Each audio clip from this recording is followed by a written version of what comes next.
안녕하세요. 아이온큐 주주 여러분. 11월 20일 아이온큐는 2.52% 하락한 47.88달러로 마감을 했습니다. 제가 지난 영상에서 누누이 말씀드렸듯이 차트상의 이 파란색 지지 라인, 상승 채널 라인 한 번은 밟고서 상승을 해준다 라고 말씀을 드렸습니다.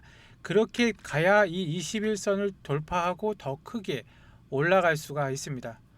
그러니까 당장 하루 이틀 빠지는 거에 일희일비 하실 필요가 전혀 없다고 말씀을 드릴 수가 있고, 오늘 집중해야 될 건 바로 펀더멘탈입니다. 불과 몇 주 전 11월 초 3분기 실적 발표 때 기억하시나요? 그때 주가가 출렁거려서 이거 망하는 거 아니냐 하고 걱정하시는 분들이 굉장히 많으셨을 겁니다. 하지만 지금 분위기가 완전히 달라졌습니다. 왜냐하면 바로 어제와 오늘 미국 애틀란타에서 열리고 있는 슈퍼컴퓨팅 컨퍼런스와 워싱턴 위에서 들려오는 소식들 때문입니다. 이게 단순한 뉴스가 아니고 아이온큐가 이제 지긋지긋한 실험실 딱지를 떼고 진짜 돈 버는 기계가 되어가고 있다는 결정적인 증거들이 쏟아져 나왔습니다. 오늘은 자료들을 바탕으로 딱 4가지 핵심 챕터로 나눠서 아주 깊게 파헤쳐 보도록 하겠습니다. 오늘 이 영상 하나만 끝까지 보시면은 지금 흔들리는 장세에 내가 털려야 할지 아니면 더 담아야 할지 아주 명확한 답을 얻으실 수가 있을 겁니다. 자, 첫 번째 소식은 지금 전 세계 기술 업계에서 가장 주목하고 있는 핫한 뉴스입니다. 바로 애틀란타에서 열리고 있는 SC25 컨퍼런스 이야기인데요. 여기에서 아이온큐가 엔비디아 그리고 자랑스러운 우리 한국의 키스티와 함께 삼각편대를 이뤘다는 내용이 터져 나왔습니다. 이게 얼마나 대단한지 감이 잘 안 오시는 분들도 계실 텐데 쉽게 설명을 해드리겠습니다. 우리가 쓰는 일반 컴퓨터나 슈퍼컴퓨터는 여전히 0과 1로 계산하는 디지털 고정 컴퓨터입니다. 반면 아이온큐는 확률로 계산하는 양자 컴퓨터이죠. 그동안 이 둘을 서로 사용할 수 있는 언어가 달라서 연결하기가 정말 힘들었는데, 마치 한국 사람과 미국 사람이 통역 없이 대화하는 것처럼 대화가 오가는 시간이 너무 오래 걸렸습니다. 이것 때문에 양자 컴퓨터가 아무리 빨라도 데이터를 주고받는데 서로 병목 형상이 생겨가지고 전체 속도는 느릴 수밖에 없었습니다. 그런데 이번 SC25에서 무슨 일이 있었냐면은 아이온큐의 최신 양자 컴퓨터인 템포가 엔비디아의 차세대 연결 기술인 NV링크를 통해서 키스티의 슈퍼컴퓨터 6호기와 말 그대로 한몸처럼 연결이 되는 시연을 보였습니다. 이게 기술적으로 왜 미친 거냐면은 예전에는 양자 컴퓨터야 이거 좀 계산해줘 하고 데이터를 보내면은 한참 뒤에나 결과를 받은 시기였습니다. 비동기 시기라고 하죠. 그런데 이제는 엔비디아의 GPU와 아이온큐의 양자 프로세서가 마치 하나의 칩 안에 있는 것처럼 초고속으로 대화를 나눈다는 뜻입니다. 엔비디아의 Q.Q라는 플랫폼 위에 이질적인 두 컴퓨터가 실시간으로 데이터를 주고받으면서 복잡한 계산을 해치우는 것이죠. 특히 이번 행사에 엔비디아의 하이퍼스케일 부사장인 이안 벅이 직접 등판을 했습니다. 엔비디아가 누굽니까? 지금 전 세계 AI 시장을 지배하는 왕이잖아요. 그런 엔비디아가 우리 슈퍼컴퓨팅 파트너는 아이온큐다 라고 직접 말을 했습니다. 우리의 GPU와 가장 잘 맞는 짝꿍은 아이온큐의 템포다라고 전 세계 앞에서 도장을 쾅 찍어준 셈입니다. 여기에 더해서 우리 한국의 키스티가 세계 최초로 이 하이브리드 시스템 슈퍼컴과 양자컴을 국가연구망에 도입한다고 밝혔습니다. 국가기관이 도입한다는 것은 의미가 다릅니다. 기업은 테스트용으로 몇 개 사볼 수가 있지만 국가는 세금으로 쓰기 때문에 검증되지 않은 기술은 절대 쓰지 않습니다. 키스티의 도입은 이제 양자 컴퓨터가 신기한 장난감이 아니라 국가 전략 자산으로 쓰이기 시작했다는 가장 강력한 신호입니다. 두 번째 소식은 어제 11월 19일 워싱턴에서 있었던 일입니다. 아이온큐의 CEO 니콜라 데마시가 미국 의회 합동경제위원회 청문회에 증인으로 출석을 했습니다. 보통 기술기업의 CEO가 의회에 불려가면 독과점이다 뭐다 해서 혼나러 가는 경우가 굉장히 많은데 이번엔 분위기가 완전히 달랐습니다. 데마시 CEO가 의원들에게 아주 단호하고 확신에 찬 목소리로 한 말이 있습니다. 양자 컴퓨팅의 상업화 시대는 이미 시작되었습니다. 이게 그냥 투자자 듣기 좋으라는 소리가 아니고 그는 구체적인 예시를 들어서 설명을 했습니다.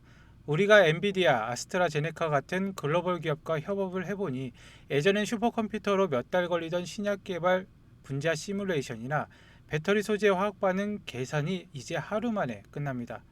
비즈니스의 핵심은 시간 단축과 비용 절감입니다. 몇 달을 하루로 줄여준다. 기업 입장에서는 돈을 싸들고 와서 줄을 설 수밖에 없다는 이유입니다.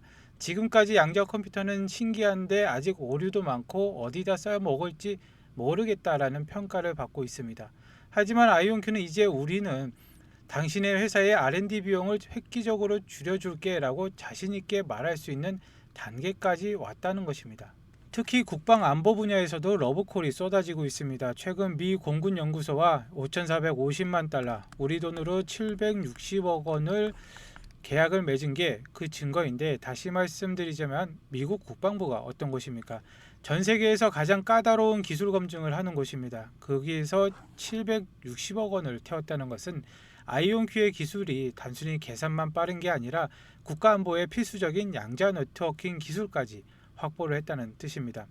CEO의 이번 발언은 이제 아이온큐가 꿈과 희망만 먹고 사는 바이오 잡주 같은 기업에서 실제 매출과 실적을 찍어내는 실적 성장주로 체질이 완전히 바뀌었다고 공식적으로 선언한 것과 같습니다. 자, 이제 여러분이 가장 불안해하시고 또 안티들이 가장 많이 공격하는 부분, 바로 돈 이야기를 좀 깊게 다뤄보도록 하겠습니다. 11월 초에 발표된 3분기 실적 발표 기억하시죠? 매출은 3,990만 달러로 작년 대비 무려 222%나 폭등을 했습니다.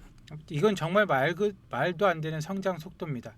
보통 기술 기업들은 20-30%만 성장해도 대박이라고 하는데 200%가 넘었습니다. 가이던스도 계속 상향을 하고 있고요. 문제는 뉴스 헤드라인이었습니다. 순손실이 11억 달러, 약 1조 5천억 원이라는 이 숫자를 보고 심장이 덜컥 내려앉으신 분도 계실 겁니다. 아니, 매출이 400억인데 적자가 1조 5천억이라고? 이 회사 곧 망하는 거 아니야 하고 생각하기 딱 좋은 헤드라인이죠. 하지만 제가 배운 게 있습니다. 숫자에 겉만 보면 안 되고 속살까지 봐야 된다는 것이죠. 결론부터 말씀드리자면은 이 적자는 회사가 장사를 못해서 돈을 까먹은 게 아니라 바로 회계상의 착시라고 볼 수가 있습니다. 조금 어렵게 들릴 수가 있지만 쉽게 풀어서 설명을 해드리겠습니다. 아이온큐는 아마존이나 현대차 같은 파트너사들에게 신주 인수권이라는 것을 주었습니다. 나중에 우리 주식을 싸게 살 수 있는 권리죠.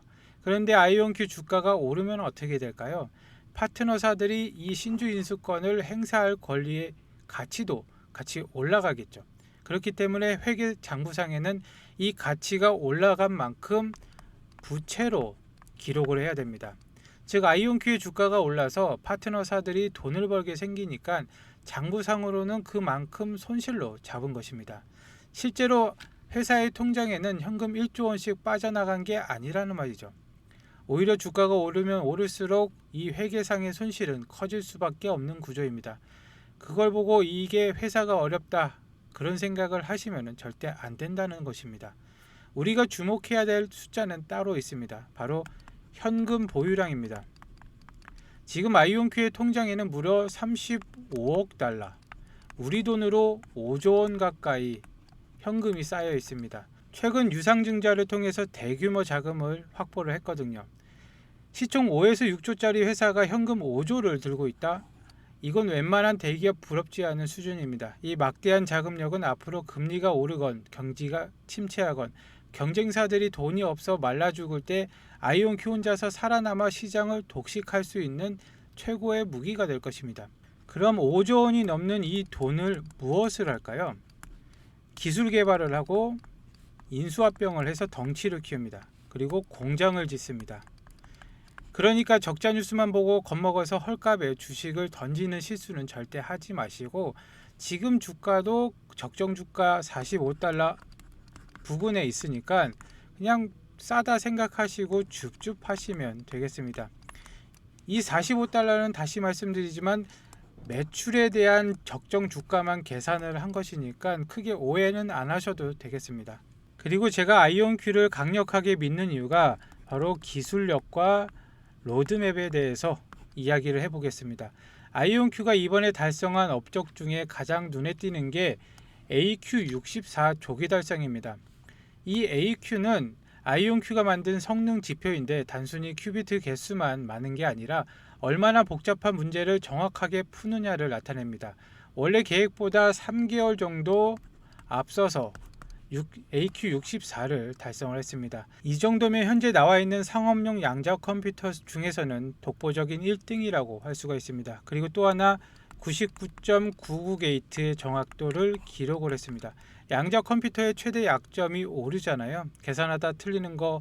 경쟁사인 IBM이나 구글의 초던도 방식은 큐비트 개수는 많을지는 몰라도 오류가 많아서 오류를 수정하는데 그 큐비트의 99%를 낭비를 해야 됩니다. 하지만 아이온큐의 이온 트랩 방식은 다릅니다. 자연 상태의 원자를 이용하기 때문에 큐비트 하나하나가 완벽에 가깝습니다. 99.99%라는 이제 거의 틀리지도 않고 완벽하게 계산한다는 뜻인데, 이게 바로 양적 성장보다는 무서운 질적 성장입니다. 이뿐만 아니라 아이온큐는 최근 옥스퍼드 아이오닉스와 라이트싱크 같은 알짜배기 기술 기업을 인수했다는 것은 이미 다들 알고 계실 겁니다. 옥스퍼드 아이오닉스 기술을 쓰면 거추장한 레이저 장비 대신 반도체 칩으로 큐비트를 제어할 수 있어서 비용 면에서 엄청난 절감을 할 수가 있고, 라이트싱크 기술은 여러 대의 양자 컴퓨터를 빛으로 연결해서 성능을 무한대로 확장을 할 수가 있습니다. 이런 기술력을 인정받아서 이번 11월 2025 딜로이트 테크놀로지 페스트 500에서 양자 기업 중 유일하게 이름을 올렸는데, 북미에서 가장 빠르게 성장하는 기술 기업 500개 중 양자 회사는 딱 하나, 아이온큐 하나뿐이라는 겁니다. 지금 아이온큐는 단순히 미래에 잘 될 거야 막연한 기대감으로 오르는 주식이 아닙니다. 매출이 매년 2배에서 3배씩 폭발적으로 늘어나고 있고, 엔비디아 키스티와 같은 확실한 글로벌 파트너와 실전 배치를 시작을 했습니다. 그리고 5조 원에 달하는 막대한 현금으로 이제 경쟁사들을 압도할 준비를 마쳤고, 기술력은 계획보다 더 빠른 목표를 달성하기 위해서 격차를 벌이고 있습니다. 물론 주가는 40에서 50달러 부근에서 등락을 거듭하고 있는데, 단기적으로 많이 올랐으니 차익 실현 매물이 나오는 것은 당연합니다. 하지만 제가 보는 관점은 명확합니다. 지금이 비싸다고 팔 때가 아니라 성장이 확인되었으니 그 확신을 가지고 물량을 모아가는 시즌이다 라고 보시면 되겠습니다. 여러분이 만약 10년 전에 엔비디아, 5년 전 테슬라를 너무 비싸 거품이야 하면서 놓치고 후회하고 계신다면 지금의 이 아이온큐를 정말 진지하게 보셔야 될 것입니다. 양자 컴퓨터라는 거대한 파도가 오고 있고, 그 파도 위에서 가장 멋지게 서핑을 하고 있는 게 바로 아이온큐니까요. 그렇다면 지금까지 말씀드리는 뉴스들, 그 사실은 인터넷 조금만 뒤져보면 누구나 알 수 있는 내용들입니다. 하지만 제가 직접 보여드리고 싶은 건 따로 있습니다. 아직 뉴스 기사 몇 줄 보고 아이온큐 매수 버튼 누르시는 분 계신가요? 그럼 정말 큰일 납니다. 제가 지금 가지고 있는 거는 바로 기관 투자자들만 본다는 아이온큐의 최신 전략 보고서와 기술 로드맵의 원문입니다. 사람들이 제일 걱정하는 게 뭐죠? 적자 기업이다, 돈이 없다, 이거잖아요. 그런데 이 보고서 이제 18페이지 재무제표 뜯어보면은 소름 돋습니다. 이 회사가 통장에 현금이랑 투자 자산이 얼마나 있는지 알고 계신가요? 앞서 말씀드린 대로 35억 달러, 우리 돈으로 5조 원입니다. 이게 무슨 뜻이냐? 경쟁사들이 돈이 없어 허덕일 때 아이온큐는 그 돈으로 기술이랑 회사를 싹 사들여서 시장을 독점을 할 수도 있다라는 뜻입니다. 그리고 진짜 대박인 것은 제가 보고 있는 페이지 25페이지의 비용 비교표를 나중에 한번 보시면은, 다른 경쟁사들이 양자 컴퓨터 한 대 만들려고 할 때 축구장만 한 시설에 원자력 발전소급 전기가 필요합니다. 그렇기 때문에 1조 원이 넘는 비용이 듭니다. 그런데 아이온큐는 그냥 서버렉 사이즈의 일반 콘센트에 꽂으면 돌아갑니다. 제작 비용은 약 300억 원. 정말 차이가 엄청나지 않습니까? 가성비가 30배 차이 난다고 보시면 되겠습니다. 상업화 싸움에서 누가 이길지 딱 봐도 답이 나오지 않습니까? 그렇기 때문에 투자를 하실 때는 이 회사의 기술과 전망들을 알아야 투자를 강력하게 밀고 갈 수가 있습니다. 그렇기 때문에 제가 자료를 보고 설명도 해드릴 수가 있는 것이죠. 그리고 뜬구름 잡는 소리가 아니라 자료에 업데이트된 기술 로드맵을 보면은 소름 돋게도 구체적입니다. 당장에 25년도에 템포, 아까 서두에 말씀드렸던 이 템포 시스템을 내놓고 MVQ 링크를 통해서 키스티의 슈퍼컴퓨터와 연결이 된다 라고 나왔습니다. 그건 이미 나왔고 26년에는 256 큐비트, 그리고 2030년에는 무려 3만 로지컬 큐비트를 달성해서 신약 개발, 배터리 효율화, 금융 포트폴리오까지 다 씹어먹겠다는 계획이 연도별로 박혀 있습니다. 현대차, 에어버스가 바보라서 여기에 줄 서는 게 아니라는 뜻이죠. 이 보고서의 내용 솔직히 일반 뉴스에서는 절대 이렇게 디테일하게 안 다룹니다. 그냥 좋다, 카더라 통신만 믿고 투자를 하시겠습니까? 아니면 진짜 숫자를 보시고 확신을 가지시겠습니까? 이 100페이지 넘는 자료 영어로 되어 있고 복잡해서 읽기 힘드실 건데 오늘 내용은 여기까지입니다. 방송 끝까지 봐주셔서 감사드리고 다음에 다시 뵙겠습니다. 감사합니다.